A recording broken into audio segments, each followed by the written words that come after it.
Hello and welcome to JSB Talks Digital, the podcast for marketers, digital transformation champions, and those of you bringing your skills into the digital age. I'm Joanne Sweeney-Burke and this podcast is brought to you by Digital Training Institute.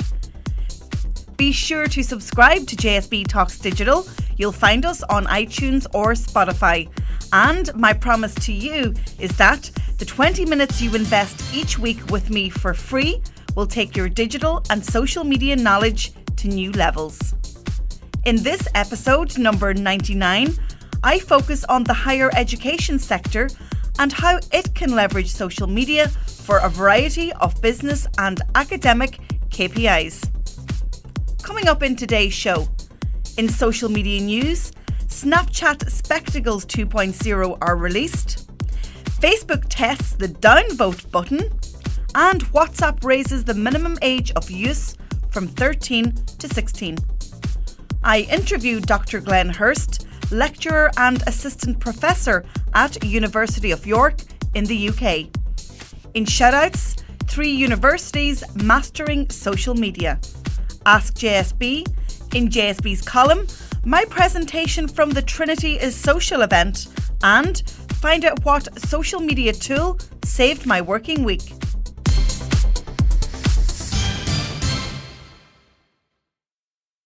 Social media news. Snapchat Spectacles version 2.0 have been released. Writing for CNBC, Todd Haselton said there's one big problem with spectacles that haven't been fixed.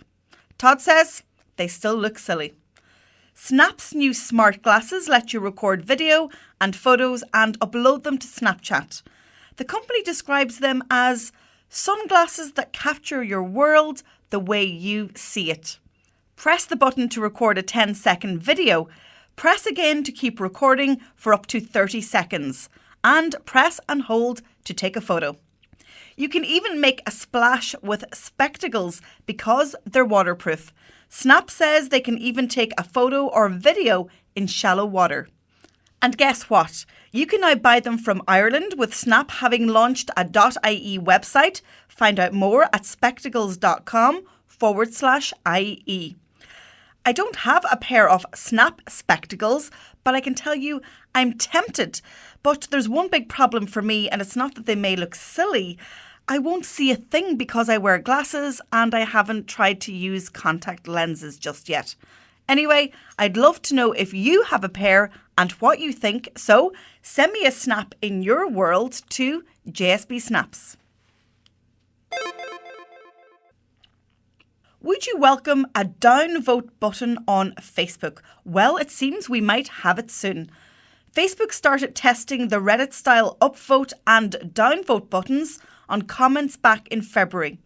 While the feature is still not rolling out globally, more and more users are reporting having access, and it looks like it might be rolled out across the whole platform very soon. WhatsApp has raised the minimum age of use to 16 in Europe ahead of GDPR. The Facebook-owned messaging service will demand users confirm they are old enough to use the app after raising the limit from 13. Child protection commentators have welcomed the move. However, others have said it's a backward step as it's simply avoiding parental consent, and those teens under 16 will still use the app. How WhatsApp will confirm age and enforce the new limit is unclear. The service does not currently verify identity beyond requirements for a working mobile phone number. So, what's your thoughts? Send me a tweet to @tweets by JSB.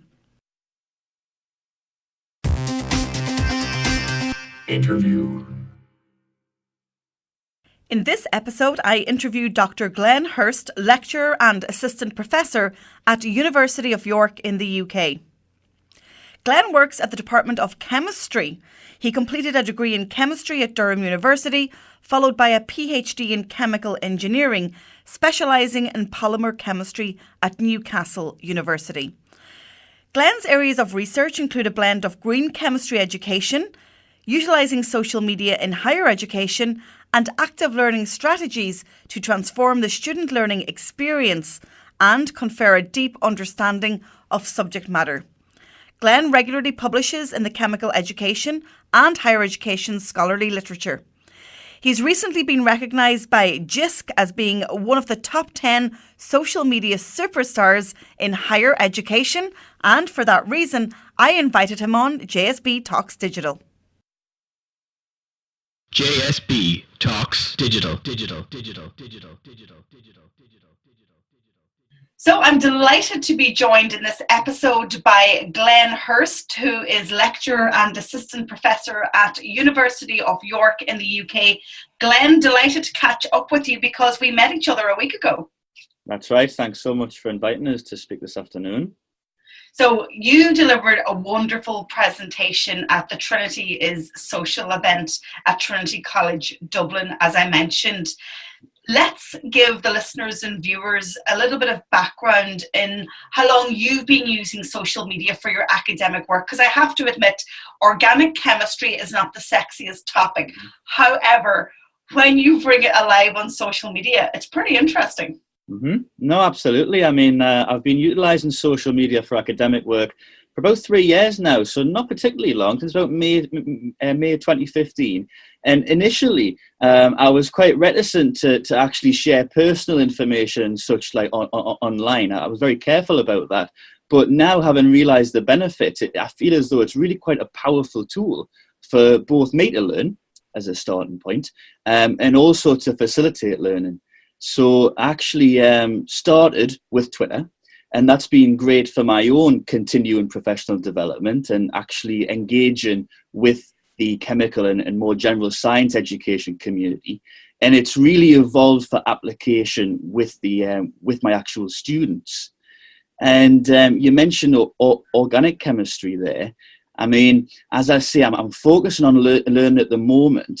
And the reason I particularly started with social media is just that it's so ubiquitous among the student population that they're using it so much within their own personal lives. And I felt as though, well, there was 3 main driving forces for us to utilize it in a learning environment. One was to try and enhance the communication skills of the students, and we try to do that by getting the students to produce their own YouTube videos for, say, answering an actual lecture problem,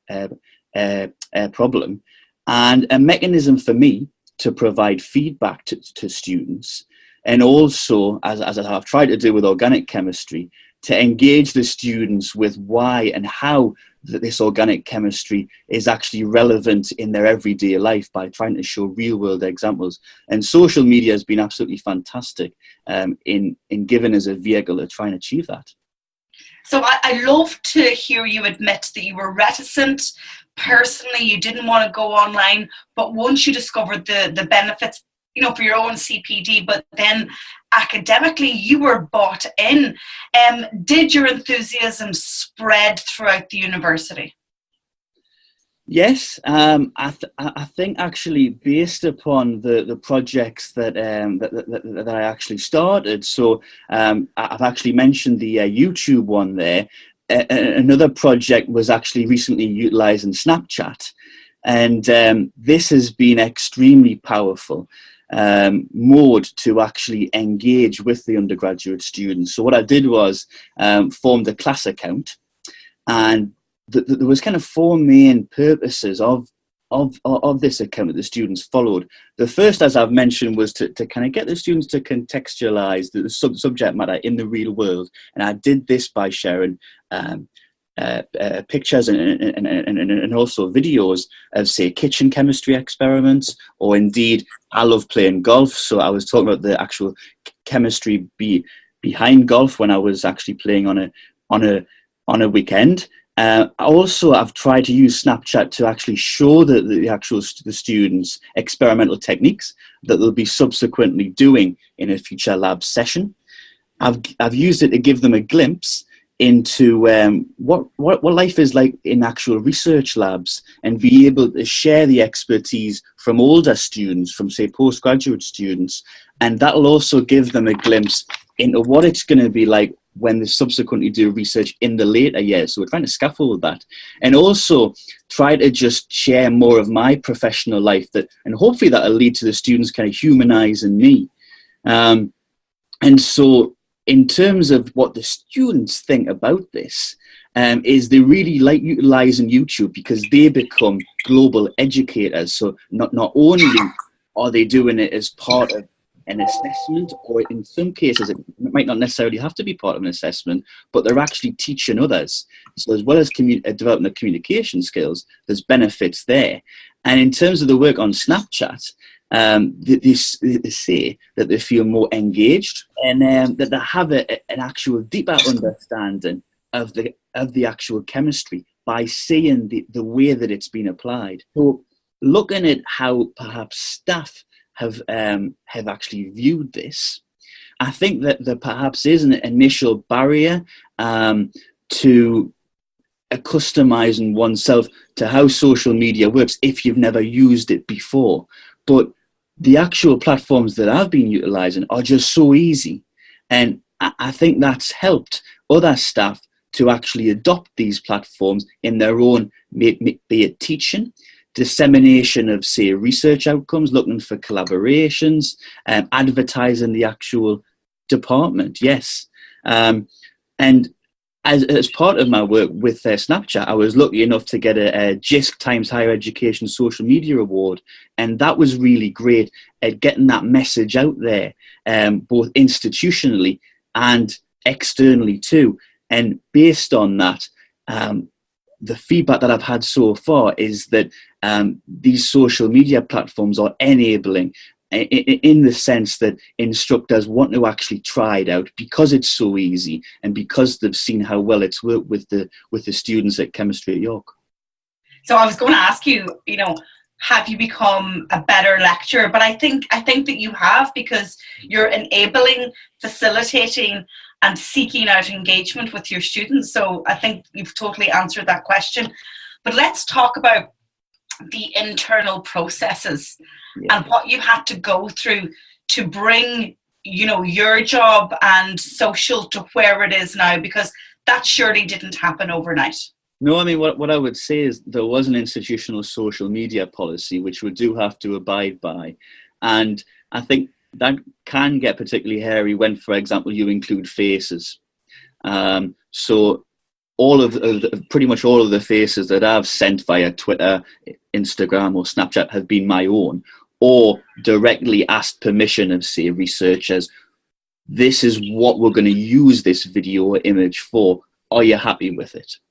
And so that was a small point just in terms of faces, but actually getting buy-in for this was challenging.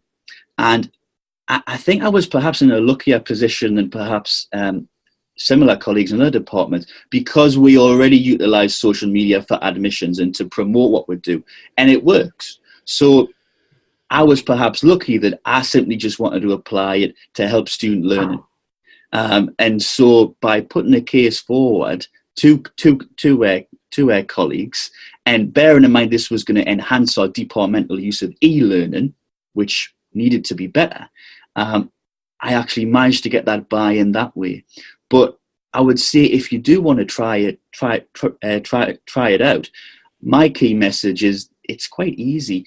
Particularly Snapchat, I mean, it's effectively a very similar interface than just taking a photo with your actual phone, and all you subsequently do is annotating that and sending it off. So in terms of the amount of time that I had to dedicate to physically doing it, it's minimal. It's a couple of minutes. Yeah, versus the return that you're getting, of course, for yourself and for your students. So let's talk about the app that was developed at the University of York. And this has proven very worthwhile in terms of attracting international students. I was very interested in that part of your presentation. Absolutely, yeah. So this was a collaboration with our Department of Theatre, Film and Television, and effectively it was a student that came to work for us as part of an 8 to 10 week summer project. So in terms of the finances for ourselves, we paid that student. The whole project mustn't have came more more than actually £2,000. And effectively, what we were able to do was to create a Chemistry at York admissions app, which is free to download on the iOS and Android platforms. And it was aimed at applicants and visitors to the Department of Chemistry. Now, a lot of this was perhaps compartmentalizing existing resources. But what we've found from the feedback is it's really helped us to stand out compared to other departments and universities. And students are starting to say, wow, we haven't actually seen another department do this. This department's really committed to the student experience, which is absolutely great from our perspective. But also, as you mentioned, international students, more than half of the actual downloads are from outside of the UK. And attracting international students to the University of York Department of Chemistry is one of our key agendas. So anything that can help to actually achieve that is great from our perspective. And we've been very lucky in that biology at York are actually developing a similar app too. So it's quite nice that they can use that framework and we can transfer that expertise to benefit others. And what you're doing is amazing because you're going niche with the subject matter and with the topics to attract the right people, as opposed to just having an app for the entire university, which might not convert and might not get you as many chemistry students. So it's very clever. So what's your vision for the next 12 months? What are you hoping to achieve? You know where you are now, but what's coming for you guys down the line? Yeah, I mean, at the moment, I'm really interested in game-based learning. So we've developed a different app called Organic Fanatic, and effectively, that's for students to play and learn organic chemistry. And we want to utilize social media so that they can cross-post the results of the actual game. And again, you can have, for example, competitions between students, or indeed, it's another mechanism for us to provide feedback. So I'm interested in utilizing social media in terms of a blended approach with games and seeing how that goes. And another strand that we're looking at, and this isn't perhaps as novel, we're going to be starting an actual faculty-wide research group. And so I want to be able to utilize social media, primarily Twitter, to be able to disseminate research outcomes and also network with similar groups globally. So that's how I intend to use social media, say, over the next 12 months or so. So you guys are converted, but we're going to have some people listening and watching who are totally not converted, and usually they ask the questions that are based around fear. What kind of nuggets of advice or support can you give them if they want to be where you are now in a couple of years, or even to leapfrog and be there in 12 months? What would you say to them? I think make sure that there's a clear policy in place to start with, and that you're aware of that. But I would say the implementation is really easy. It really is. So there isn't much of a barrier to get over there. And the rewards that we've had so far, not only being able to enhance the actual learning, for example, of our students, but have an impact on others, says that it really is quite significant. And I think what we've really tried to do is, and obviously you don't have to do this all at once, a combinatorial approach to different social media platforms. So we're utilizing, for example, Facebook to engage with our more adult learners or alumni. And these are the sort of patterns that we seem to be observing, in that certain social media platforms are used by different age groups. So as I say, Facebook is particularly for alumni, where we can get donations through, for example. And we're particularly utilising, say, Snapchat and Instagram for applicants and for our students, because that's what they are actually using. But what I would say is, personally, I still don't like sharing much personal information on social media. And I am still very careful about doing that. But I have demonstrated that I can make a significant impact in terms of disseminating work that's being done, advertising what the department and university do, forming collaborations and student learning, without perhaps compromising, in my opinion, my personal life. And, think about it. A student who, reads a website or watches a video or reads a brochure, but nothing compares to you bringing them into a lab and then being able even to watch tutorial videos that you're creating for your students. You're actually giving them a real sense of what life might be like if they studied your subject, but also if you come to the university. So, well done you for taking on that challenge and stepping up to it. Final question for you. What trends will you be keeping an eye on in terms of social media? What do you think's hot right now and useful to the higher education sector? Difficult question. I think in terms of what I'm looking at the moment is usage of different apps. So as I mentioned, Facebook is something we're particularly using to target adult learners and alumni. So I think keeping a pulse on that and finding out what our target audience are using and adapting our practice as appropriate. But I think what we also need to be aware of are the new capabilities of these apps as they are constantly being updated. So, for example, the fact that there are now, well, it was quite a while ago this update, but significantly more characters on Twitter. That's been a big help for us in terms of giving detailed feedback to students. And the fact that on Snapchat, for example, I think it used to be just a 10-second video and that was it, but now you can actually couple, say, 6 videos together, and that has heavily influenced the amount of detail that we can, say, provide. You mentioned, for example, showing students a glimpse in research labs. We can do a proper video that's articulated and commented on now that we've got that longer time period. And as you say, we're able to give a glimpse into the world of research for hundreds of students at York and externally too. By using social media, we can give them that bird's eye view, which would not be possible without it, really. So it's been game changing for us. It really has. Glenn Hurst, who is lecturer and assistant professor at the Department of Chemistry in the University of York in the UK. Thank you for being so generous with your insights and your time and for joining me on JSB Talks Digital. Thanks, Joanne. Shoutouts. In this part of the show, I give shout-outs to brands, organisations or individuals whose work online is remarkable and worth talking about. In this episode, my shout-outs go to 3 universities mastering social media. 1. Trinity College Dublin is so invested in social that it hosted 2 Trinity is Social events in the past 6 months. With over 100 social media accounts and a key emphasis on digital communications, they are a great example of how higher education can do social media and do it well. You can follow Trinity College on Twitter at TCD Dublin. 2. The University of Glasgow won a major UK award for their use of social media. They were recognised for their campaign that accompanied the discovery of gravitational waves. The Communications and Public Affairs team beat off stiff competition from major PR agencies to be presented with the Best Use of Social Media award.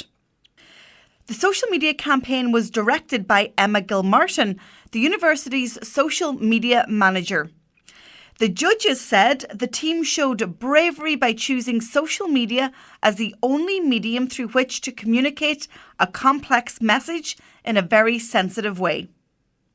You can follow the University of Glasgow on Twitter at @UOffGlasgow. 3. Anastasia Denisova is a journalism lecturer and researcher in viral cultures at University of Westminster. Anastasia practices what she preaches. She shares and discusses her own research, updates on her research developments, and the wider news agenda on Twitter. Her conversations spark interest and engagement from her students, fellow researchers, and even journalists looking for commentary. Anastasia says, tweets act as light bulbs, putting the exciting points on the spot. The feedback from other users further enhances this understanding. She says, if anything receives likes, retweets, or any kind of attention, she knows that she's on the right track. You can follow Anastasia at Anna Denisova, and that's ANADENISOVA. JSB's column. In today's JSB's column, I'm sharing my presentation from the recent Trinity is Social event, a one-day social media conference hosted by Trinity College Dublin for their academic and research staff. My presentation, Creating a Digital Footprint for Your Research, Why, How and Where, was very well received. In it, I shared my blueprint on how to promote your research online using my 4-step formula, which include being discoverable, relevant, engaging and shareable. JSB Talks Digital. You can see that I'm wearing 2 mics. I'm wearing the Trinity mic to be heard, and I also have my Zoom H1. It's a remarkable piece of kit, about €100 on Amazon. So as I'm talking, I'm recording myself. Yes, it's going. The light is on. Not because I'm vain, thank you, but because I like to repurpose the content that I create. Because every day there are many opportunities to create content and to share it with those in our community. So I have a podcast, JSB Talks Digital, comes out every Friday. It's 20 minutes of social media and digital marketing content. So I will repurpose my speech today and hopefully an interview with Glenn later on, and I'll create a podcast about the role of social media in academia. And can you imagine the depth and the broad range of content that you guys are creating? I challenge you to take your feet off all that content and get it out online. The world as we know it is being disrupted. Every single industry, whether it's news and media, whether it's academia, education, whether it's, business or economics, the smartphone, and a little stat for you, did you know there are 250,000 patents in your smartphone? The capabilities that you have in your pocket, in your hand, or in your handbag, in the case of me, is absolutely remarkable. So the opportunities are endless as to what you can achieve. So I'm going to share with you my 4-step process on how to have a digital footprint for your research. Now, some of you might argue with me, and that's absolutely fine. I love a good debate. I used to be a broadcast journalist, so I'm used to asking the questions, but I'm also used to answering questions. And you might argue with me that perhaps you don't want a digital footprint. There was a question earlier about data and privacy. We've listened to 3 weeks of the Cambridge Analytica and the alleged breach of Facebook data. However, the data that the likes of Glenn is sharing and the likes of me as a maybe digital marketer searching and looking at conversations, all of this is open source data. The data is there to be seen, to be found. I am addicted to education, so it's a bit of a big compliment for me to be here at Trinity College Dublin. I'm a graduate of NUI Galway, very proud graduate of NUI Galway.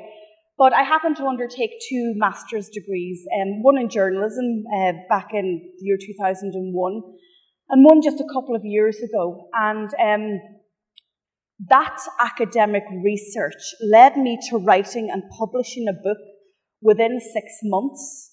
A tweet led me to present and to keynote at a policing conference in Phoenix, Arizona, a year after publishing the book.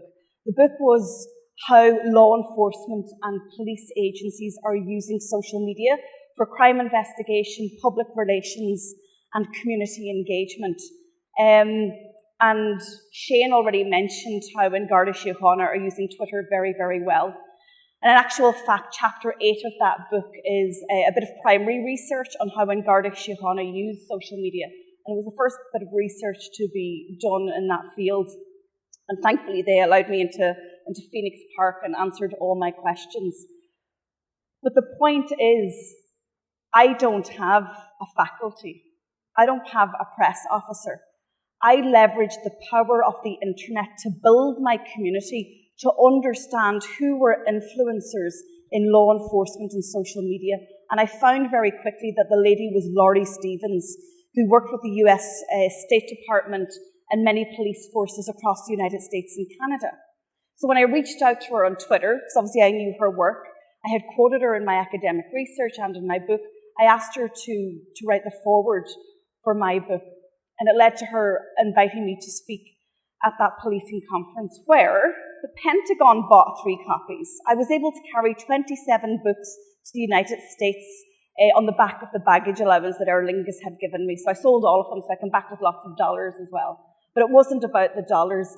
It was about the opportunity for somebody, from Northwest Donegal, population 800, who didn't have a faculty, a publisher, I self-published, to be standing in front of the chiefs of police in America and somebody coming up to me from the Royal Canadian Mounted Police in Edmonton and said, your book is mandatory reading for our communications team. And I was like, wow, that's amazing. And that is amazing. And I'm not a full-time researcher, so the opportunities that are open to you to collaborate, to source funding and to promote yourself and your work has never been easier. And I challenge you with the thought that you have a responsibility to do that. So in terms of leveraging social for academia and for research, I pulled out 12 of the reasons why I think that you should actually be embracing social media. There are about 4 billion people right now using social media right across the world, and it's absolutely right to choose the channels that are right for you. But let's have a look at some of them. Doing outreach and asking other like-minded individuals to publish your research or to get involved in a joint piece of research is so easy online. If you think about the social networks, Facebook's algorithm, it's built on the premise that we connect and share with the people in our lives, and Mark Zuckerberg likes to remind us of that, and that's why he built it. If you think about Twitter, it's built on shared interests, and this is why Twitter is repeatedly coming up as an invaluable tool for you in academia and research. Influence. Now, you may not want to have any more influence than you have within the walls of Trinity College Dublin or among your peers. And, Mike and I were talking about, perhaps the struggles of putting yourself out there. And I get that.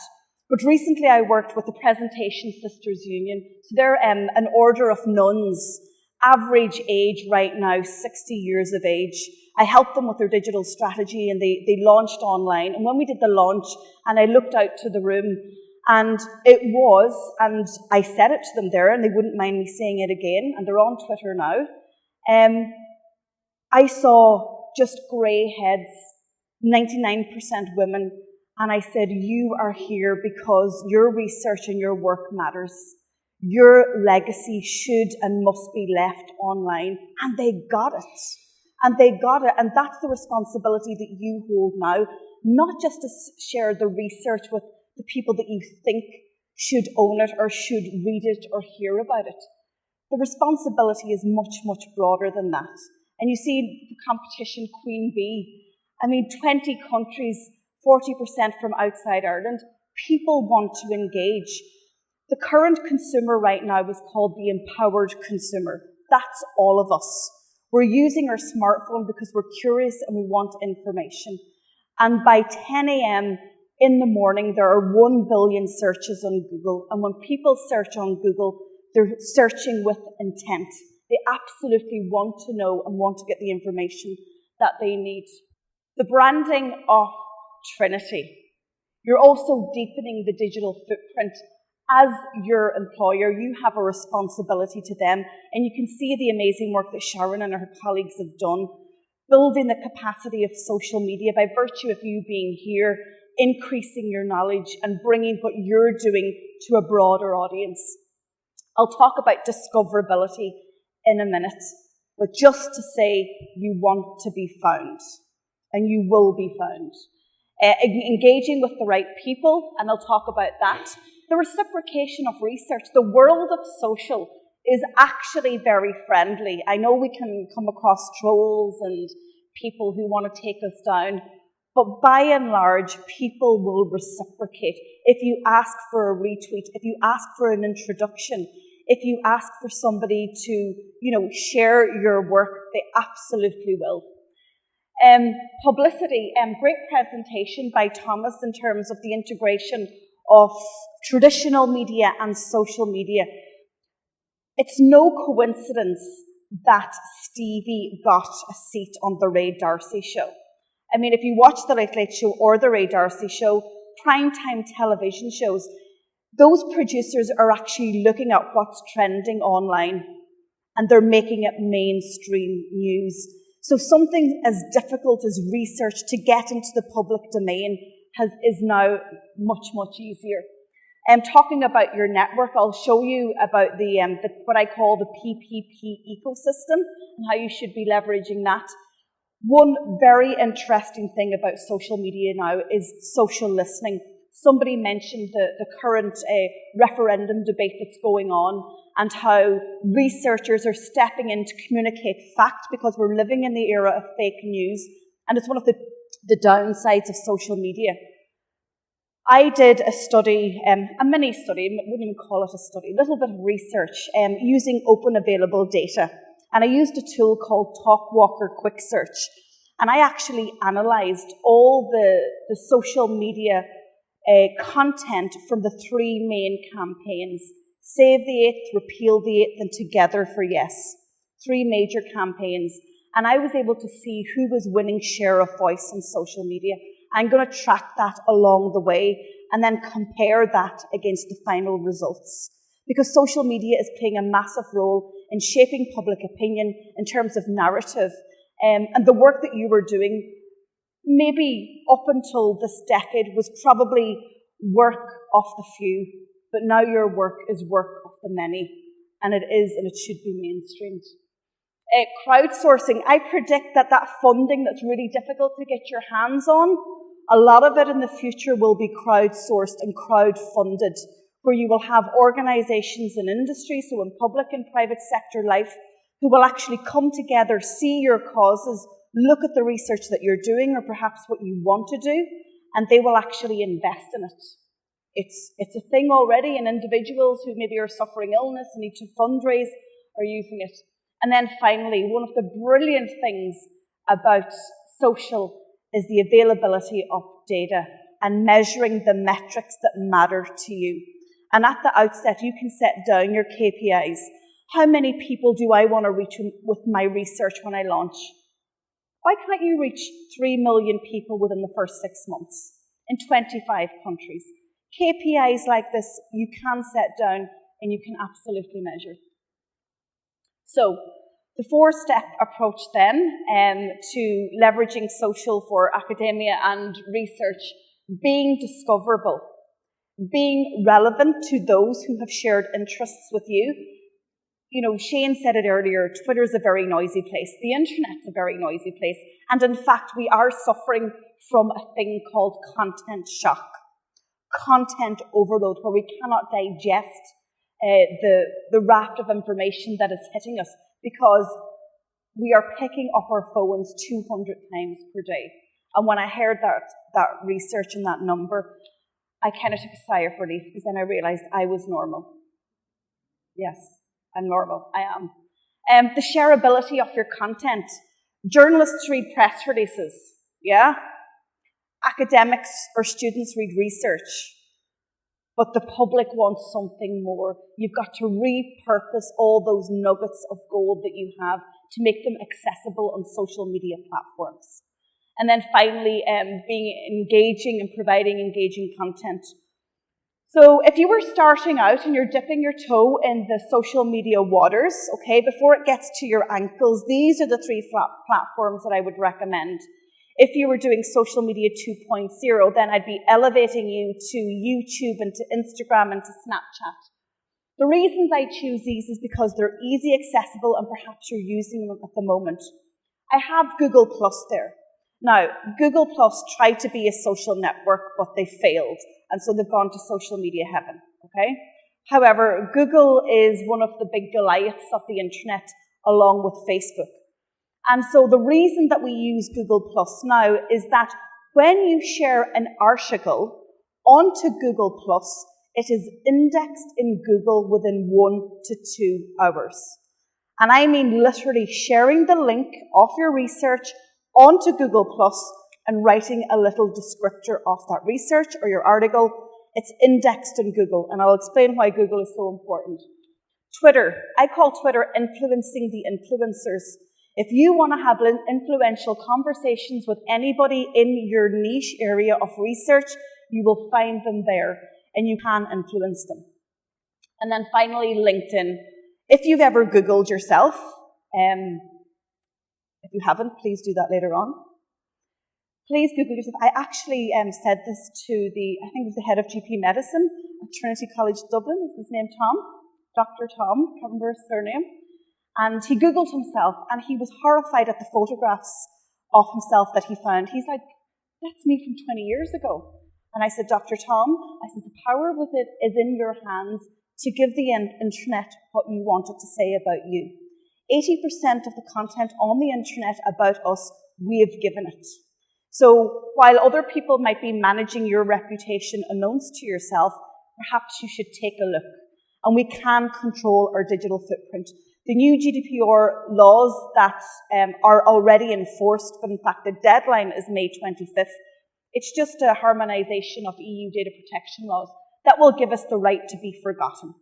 And it will strengthen and make stricter rules around people's data. When you Google yourself, hopefully you will find your LinkedIn profile coming up number 1. LinkedIn has a very high domain, according to Google. So the domain score for LinkedIn is probably between 95 and 100 out of 100. So perfecting your LinkedIn profile and having a presence there is the first thing that you should do. And it's a place where you probably feel comfortable. So being discovered, that's incorrect. There's a typo. It's 1 billion searches on Google by 10 a.m. in the morning. They process about 3.5 billion searches a day. And if you happen to go to any of the Google offices, they have live screens where they actually show what people are Googling right now, which is quite scary, but also quite interesting. So this is just almost like a map of the internet, and this is how the internet works, and you need to understand social's role in the whole ecosystem of the internet. So we can see that Google, as I mentioned, is almost like the Goliath of the internet. When people search, and I mean, how many times have you already searched today? You're searching with intent, you want your questions answered. Social media is one of the biggest drivers of traffic to your website. Your website gets found when you write about things that people want to know about. And again, I would test and challenge you after this to put in a couple of keywords around your main body of research to see if your research is currently ranking on Google. Interestingly, last July, Google found me on Google. I got a LinkedIn message and said, hey, we're looking for some trainers. And I was like, okay. Then I got a phone call and they said, this is a 30-minute interview. And I was like, oh, I haven't had an interview in 10 years because I'm my own boss. And it turns out they were looking for trainers from across Europe to deliver their mobile masterclass to their clients. And anyway, I got the job. But my own digital footprint and being found for what I'm known for, I was able to create that opportunity. You need to find out what the internet is saying about the work that you do. Do you own that space? If you don't, there are very simple ways to change that. Then we have content. Content is the fuel that keeps the internet going. Every action and interaction that we take online is leaving a digital trace. The content and the articles and the tweets and the updates that you are producing are going into the internet to help get you discovered. So how to get discovered? So for example, if I was doing research on plastic free, which is quite topical right now, and they've made it really mainstream. My 8-year-old had to do a school project, So I had to learn about it. And it's becoming really, really mainstream. So, for example, my research topic might be plastic free, but that's not good enough. When it comes to Google keyword search, you got to go deep. It's called long tail keywords. Okay, it's the only technical thing hopefully I'll say today. But a long tail keyword is actually just explaining what you do and be specific. So the long tail keyword for plastic free might be emissions and plastic free recycling. Okay? And you will know your keywords. You don't have to have me tell you about them. So what you need to do is you need to make sure that your keywords are in your title of your article and then in the body of your research. And that allows Google then to index it. So if somebody is looking for plastic-free emissions and recycling, your work should pop up. And it will pop up if it's indexed in Google. And did you know that YouTube is owned by Google, and YouTube is the world's second largest search engine? So if you have a YouTube video containing your research, that's going to appear.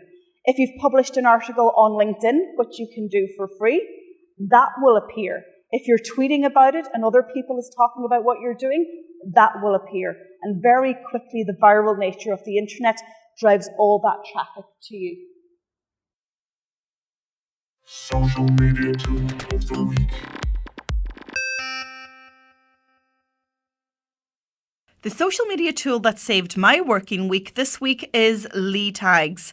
Lee Tags is an Instagram hashtag research tool, and anyone involved in promoting content understands that hashtags are absolutely vital for discoverability. Some of the features included on Lee Tags are Instagram search. They say they are the only application in the world to do real-time search on Instagram on the most relevant hashtags related to any subject. They also have hundreds of categories related to various subjects with hashtags chosen by hand by their team. You can also favourite or save the results of your searches, categories, or create a favourite to save your time when using hashtags. They also include smart and random selection, whereby you select the best hashtags automatically, or if you prefer, randomly select those to diversify your search. If you want to find out more about my social media tool of the week, you can log on to leetags, that's leetags.com.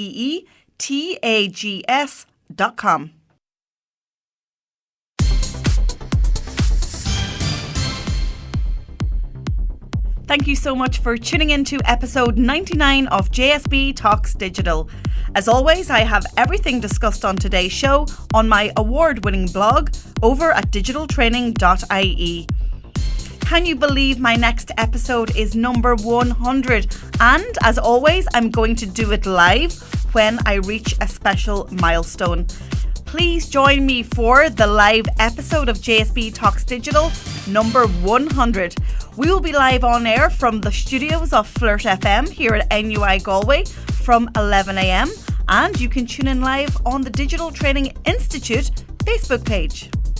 Thank you for continuing to listen and getting in touch with your questions, your comments and your feedback. I absolutely love hearing from my listeners, so please don't be a social media stranger. As always, you can get in touch on Twitter at Tweets by JSB. Jump over to Facebook and just search Digital Training Institute, or you can send me a snap to JSB Snaps, and I'm always on Instagram. You'll find me there as JSB Grams. I'm Joanne Sweeney Burke. This is JSB Talks Digital. Thanks for listening, and I'll talk to you soon. JSB Talks Digital.